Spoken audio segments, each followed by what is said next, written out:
Merci de venir nous voir sur le plateau de Grand Prix. Bonjour. Pardon.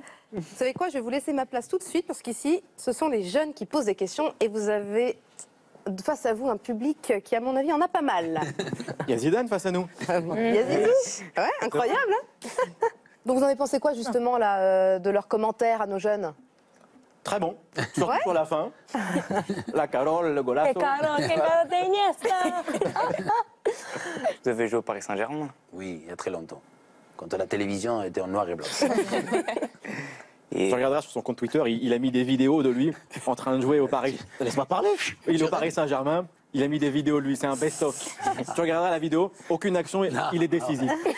Si, mais le toucher des balles, à la balle, tu verrais comment il reste collé. Moi, je l'ai regardé la vidéo, je vais bien regarder. L'accélération, tout y est. Non, laisse-le. Tu essayes de le téléguider. C'est quoi les sensations de jouer dans un grand club comme le Paris Saint-Germain? De faire des classicos? Se soutenir par les supporters. Des fois, il y a un peu de pression quand même, non?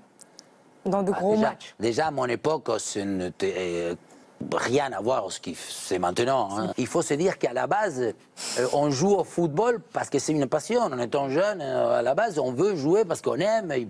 Moi, j'étais en Argentine.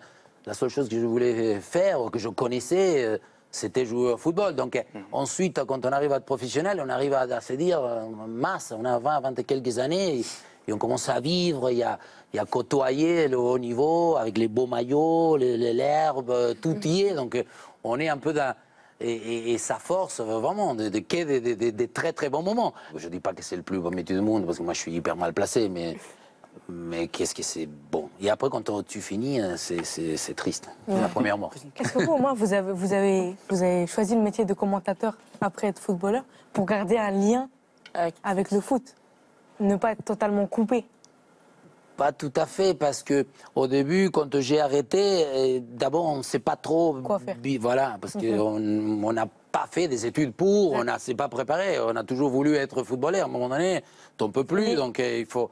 Donc j'ai essayé de faire d'autres activités, j'en ai fait plus ou moins. J'ai connu quelqu'un, c'était Charles Bietri à l'époque, un monsieur qui avait créé Canal+. Et c'est lui donc qui m'a dit il faut que tu viennes à faire des commentaires dans les années 92, 13. Et moi j'ai dit mais comment? Il m'a dit écoute, quand tu ne sauras quoi dire, tu rigoles, il m'a dit. Bon conseil. Votre duo, il fonctionne sur quoi? La passion. Oh, je pense que ça va au-delà, parce que moi je suis d'une génération autre, je suis j'ai le double d'âge. Il a bien saisi que je le chatouille plus. Je pense que mon accent, il s'est hyper bien accouplé. C'est lui qui rebondit, qui me tempère. Il faut un complément, vous vous complétez en fait. Oui, enfin, on s'amuse. Oui. C'est un métier ludique. Enfin, le foot, c'est ludique, la télé, c'est un divertissement. Donc non, on veut prendre du plaisir, on veut s'amuser, on veut se divertir et faire ça en fait simplement et transmettre du plaisir aussi à ceux qui nous écoutent, ceux qui nous regardent. Il y a de l'amour un peu. Est-ce que vous... De quoi? Il y a de l'amour un petit peu entre vous.